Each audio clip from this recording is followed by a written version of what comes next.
now is best-selling author Devdutt Pattanaik, who has spent the morning as one of the people attending the hearing at the judgment at Supreme Court. Devdutt Pattanaik, we've been seeing your tweets and of course you were there to watch all the action. Just describe it for us, being there.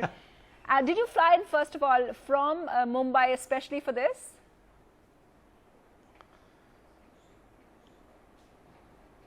No. I was here for some other work, and I heard this last evening when I was coming to Delhi.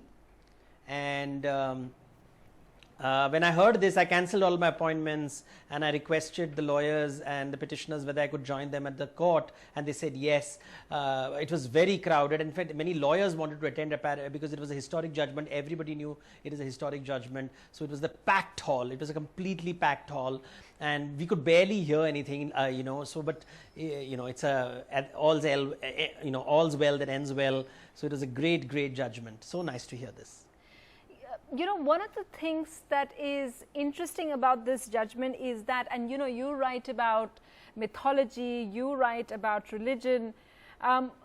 When our honorable judges, and 5 of them were unanimous, 4 of them read out their statements, when the judges say something as basic like, which we've known but perhaps everyone doesn't believe in, when the judges say sexual orientation is a natural phenomenon determined by biology and science, what does that mean to you?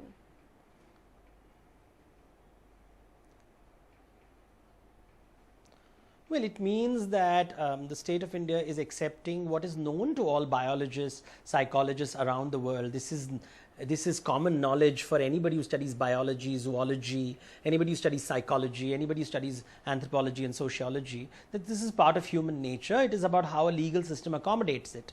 We were following a law that is over 150, 200 years old, written by Macaulay, and the court has sort of struck it down. So it's a very simple thing. It was long overdue, but the processes take its own time, and it's finally happened. I mean, there's nothing surprising about it. If we believe in Satyameva Jayate, this was an eventuality. It was just that it should have happened much earlier. It's happened now.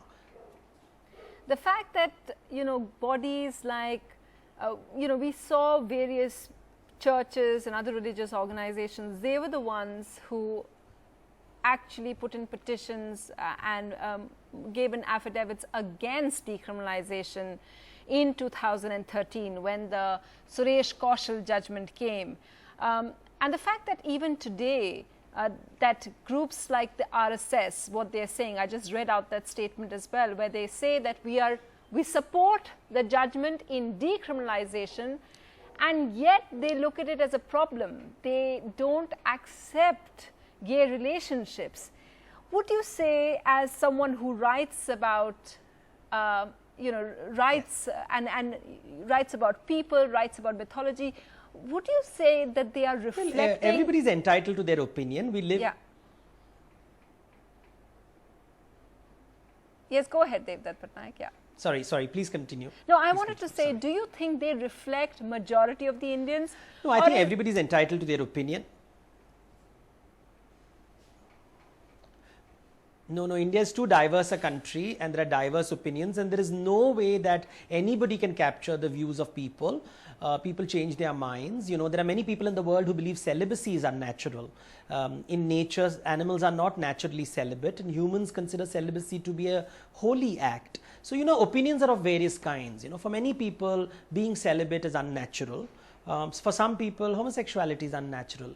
But it is about the state. What does the state consider? The state gives us freedom to stay celibate. The state gives us freedom to love men of the same, love between the same genders, love between different genders. So a state, how does a state think? The state thinks that you have a right to be celibate if you wish to be. You have the right not to be celibate, so long as it's between consenting adults in privacy and you respect each other's view. There's no disrespect. There is no violation of anybody's privacy or personal body. I think the state is thinking in its own way and bringing an ecosystem where people are allowed to be different. We don't need the approval of everyone. What you need is an ecosystem where we can live as decent human beings and as happy citizens. So I guess people are entitled to their opinions. As I said, there are many people in the world who consider celibacy to be completely unnatural.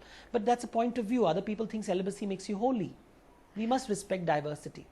I think that's a really important point that you're making, that you just need state to accept it and to not look at it as a crime, which is something that we've got there, and you don't need approval from all particular groups over there. But one of the things that came in during the hearing of this by the 5-judge constitution bench was the fact that you had, for the first time, you needed the Psychology Association of India, their association, to release a formal statement which came in, I think, in the last 1 year, saying that, look, it is not a mental illness. It just shows the kind of dogma, the kind of myths that being gay faces.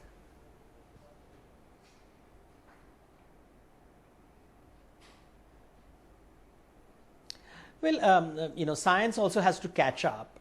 100 years ago, psychologists thought differently. Today, they think differently. So we all, over time, we learn new things, we discover new things, and we come up with new ideas about how life should be. So it takes time. All things take time. At the heart, it is about allowing people to love the way they want to love.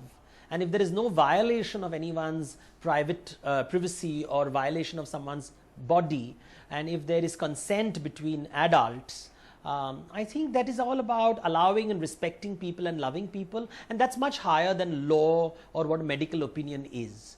So we need experts to guide us, but ultimately I feel people must be free to do whatever they want, so long as they don't violate other people's freedom.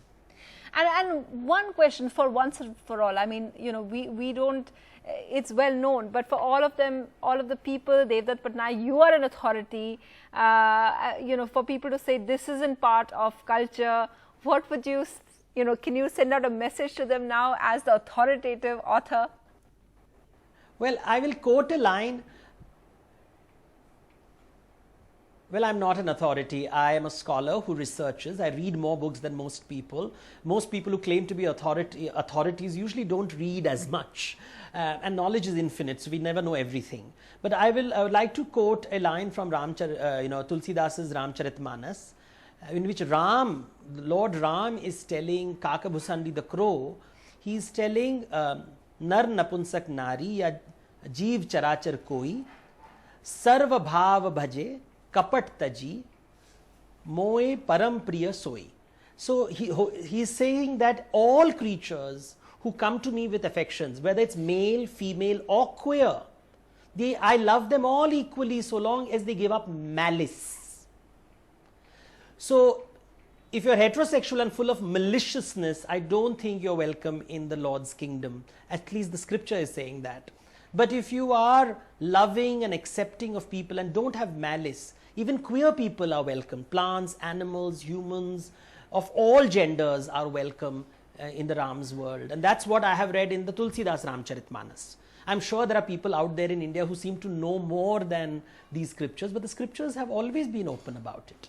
That in the Lord's kingdom, and Krishna says in the Bhagavad Gita that everything that happens in this world is part of me, he doesn't exclude the LGBTQ community. This exclusion is done by a man called Macaulay, who wrote the law. And it's really tragic that people who claim to be Indian are supporting Macaulay's law, or think that, and there are people who, of course, in India, we love the caste system, that I am better than you, I am richer than you, I am better than you. And this Samantvad, what is called feudal system, is an indicator of low spiritual index. It will always be there. There will always be people who think they are better than others. But anybody with a high spiritual index knows that we are all human beings living different lives. Some are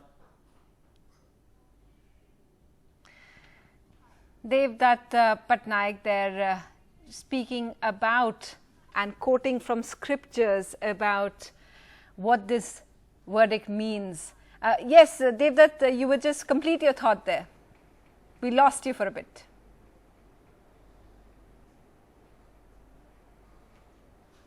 Yeah, no, I was saying that this is the idea of India. It's about inclusion and diversity. And inclusion and diversity is about including people. And, That's what the Supreme Court has done. We have aligned ourselves with our ancient tradition, politicians notwithstanding. I'm terrified of politicians, but I think the judges have finally told us that the ancient Indian ways of inclusion and diversity is the way to go forward. And Devdutt Pattanaik, just one last thing. You quoted from a lot of the scriptures and how the literature seems to be full of accepting of all kinds of sexuality. And of course, anyone who's been to Khajuraho, and this also sounds like a cliche because it's every time it comes up we see that, but still it's true that when you go to Khajuraho, you see that art also art also captures that you know, homosexuality has always been there.